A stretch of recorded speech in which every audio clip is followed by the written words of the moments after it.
Hello guys, and welcome back to Total Lefty Disc Golf. Today we are at Bartholomew Disc Golf Course. According to UDisc, this is the oldest disc golf park in the state of Texas. Luckily for me, it is only 20 minutes from where I live here in Austin. So we're here, we're just going to have a casual round, hang out, throw some shots, and just talk and have good vibes for the day. It's a little chilly. Yeah, let's get on to hole one. Alright, so we're on hole one, straight out of the car. I will say I have been here once before, but this was before the redesign. They got the turf tee pads in, and they moved some baskets around. So I'm excited to play it again.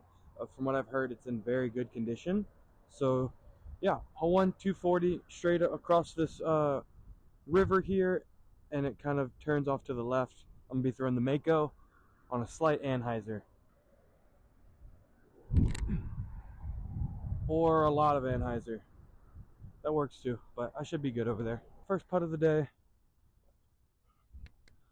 straddle, 35 footer. The putter feels nice and slick this morning. A little bit of a bid. Alright, not too bad. I'm glad I brought my towels because I'm definitely going to need them.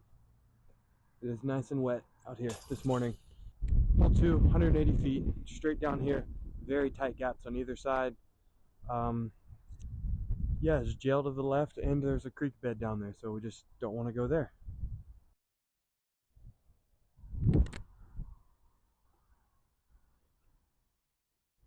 And I fluffed it.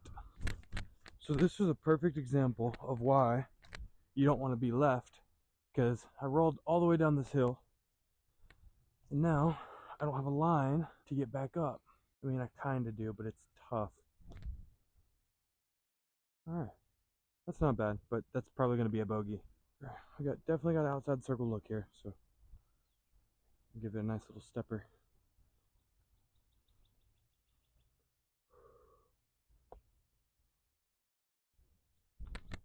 Ooh, I hit my pants on the way up. Hole 3, 245, just straight through these trees and kind of off to the left here. I have a low ceiling kind of the whole way there, so I was thinking about going with the arrowhead on Annie. I don't want to pull it into these branches, trying to throw it hard, but I think that's the play though.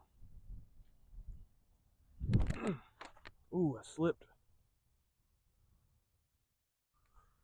I'm not a fan of these turf tee pads, that's for sure. So I am about 50 feet out because I have super low ceiling, and you can see those orange whiskers up there. So just give it a high Annie bid.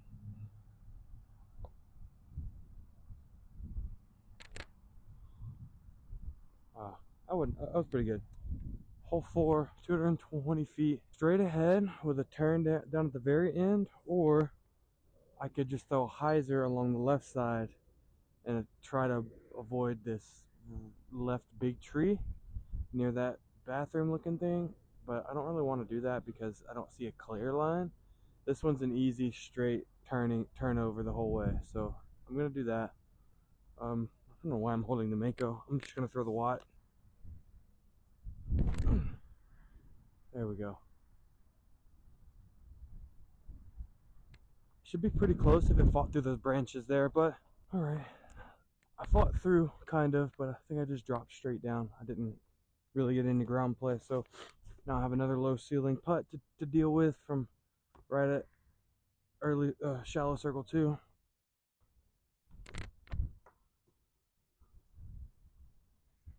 Now we have a deep circle 1, but because of this darn tree. There we go. Alright, we're up here to hole 5, 373 feet. Pretty much straight ahead, but it's about 25-30 feet of incline with a low ceiling right in front of you.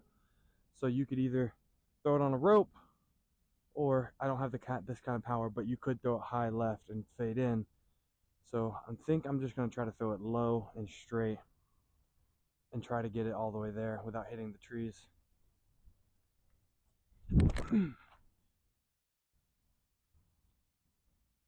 Yeah, just don't have I just don't have that kind of power. That's like 450 foot of power straight uphill. So I'm about 120 out uphill. Just gonna throw the watt, stand still, right at it.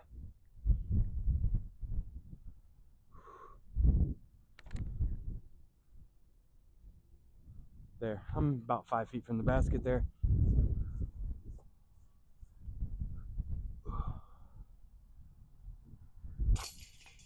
Hole 6, 200 feet.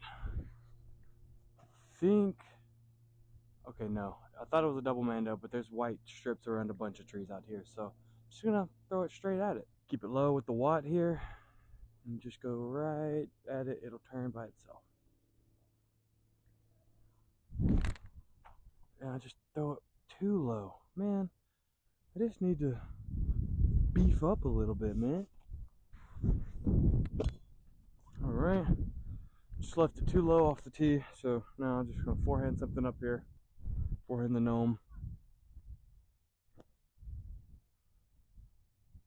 Underneath the basket. That's a tap in. Or more like a drop in. Alright, hole 7. 199 behind these trees. There is literally not even a route straight through, so I'm just going to go up and over with the archive, let it fade back into the basket. There we go. Easy money. So apparently my disc golf game consists of me leaving stuff short and leaving myself behind trees when it comes to circle 1 or circle 2 birdie putts. So because I don't want to kick down the hill, I'm just going to lay it up. Yeah. Alright. Should be an easy tap in for a par. Hole 8, 300 feet uphill, so it's gonna play more like 330. I'm gonna throw my Frio as flat as I can and just let it do its work all the way up there. It's a slight left to right, so once it starts fading, it's not gonna sit.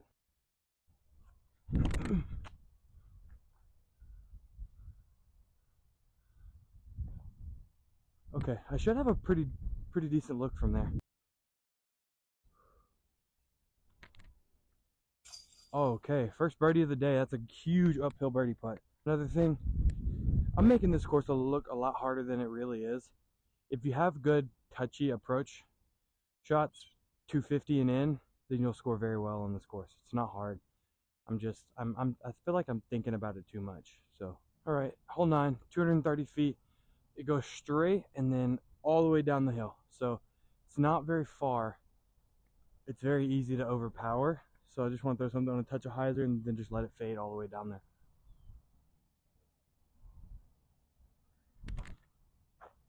Or I can throw it into a tree and not get even close to down there. Okay, so it's not as far down to the right as I thought it was. My first one is short of that big tree down there. Or my second one is, I apologize. My first one's right here, so I just want to throw something on hyzer and let it fade into the hill. Hopefully it doesn't roll all the way down. There we go. And then just sit there. And I can take that easy putt to save a par. Bag on, par save. Very easy. So we're now on hole 10, the world's easiest par 3. We just have like a little jump putt here. No, I'm joking. That's hole 17. We're gonna go down the hill. Oh, it's waved to the left. Oof. I am edge of circle 2, or like middle circle 2, downhill, death behind the basket. I am not afraid. I am a disc golfer. Ooh. That one literally just slipped out of the hand. Hole 11, 215, straight ahead. Just gotta miss the 2 big trees. OB Creek left, OB fence to the right. Shouldn't be very difficult.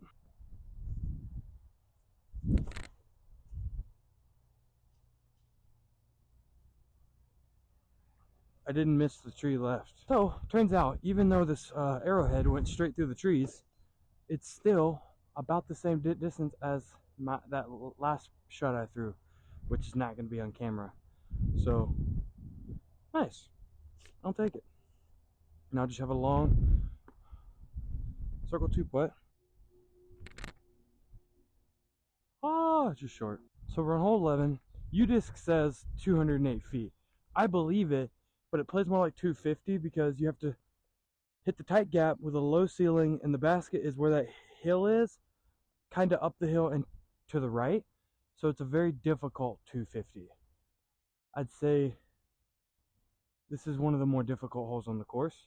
As you can see, the back nine is more wooded and more tight technical shots than the front nine, which is why the front nine I should have scored a little better. Let's not talk about that though. Just gonna pure the gap flat and give it some height. Flat. Sit down. I actually think the branch might have saved me. So I had a pretty good tee shot here. Based on what I remember, I thought the basket was over here to my right, kind of like behind this bush. But apparently it's just kind of straight up and a little to the right. But I have a 20-footer uphill, so I'll take it to get under par. Let me do a little straddle for more stability. The headwind.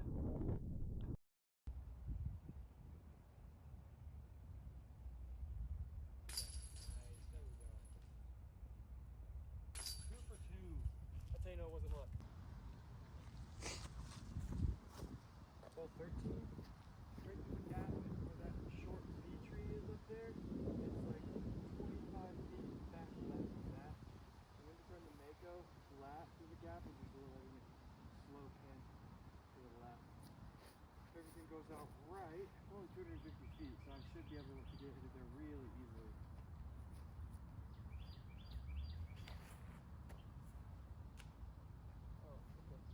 I guess I didn't throw it on enough.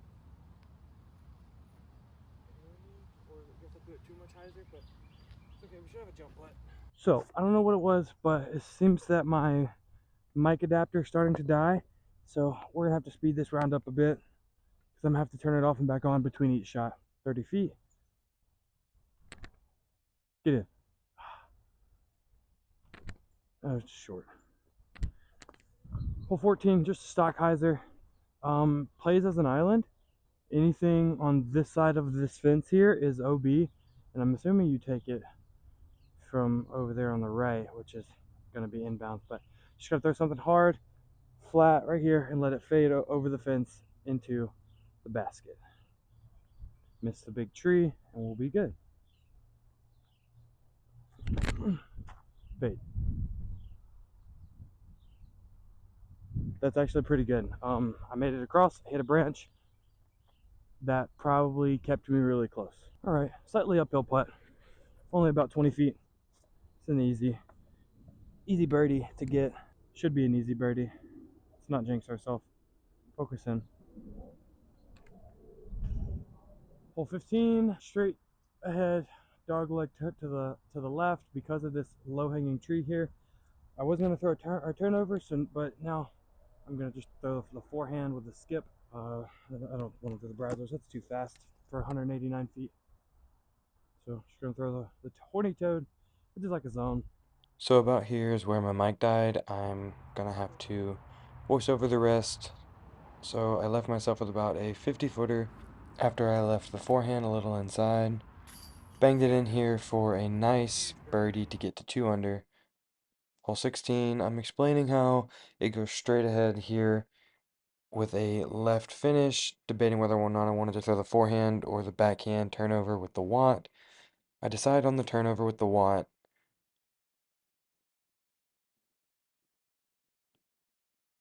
And I can tell you probably can't see it, but I end up pulling it way to the left. I'm showing where the basket is and where my disc is at. Over here, I'm just putting you on the basket. I throw a little forehand roller here and somehow end up squeaking through everything for a 10-foot tap in. Hole 17, straight 200 feet and then uphill another 50 feet to the right. Gonna throw the archive here and I pull it to the left, end up right on the edge of the fairway, so I try to patent pending something out, and I hit that branch on the tree right here, so I just want to throw this up here and tap in my bogey.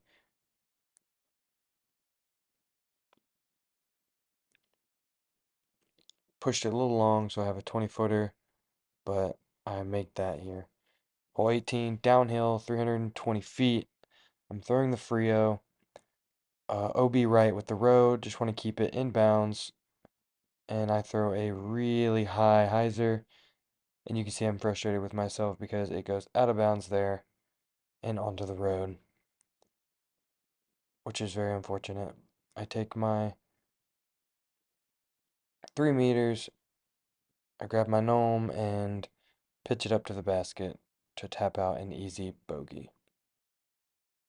So I recorded this video like 2 days before Thanksgiving. It is now the Monday after Thanksgiving, and I'm just not getting to it to edit, but I hope you guys enjoyed the video, and this is really fun playing out at this course. It had been a really long time since I played here, so I enjoyed it, had fun, even though I didn't shoot as well as I wanted to. It was still fun to get out here and play it. But yeah, appreciate you guys for watching, and I'll catch you guys in the next one. Peace.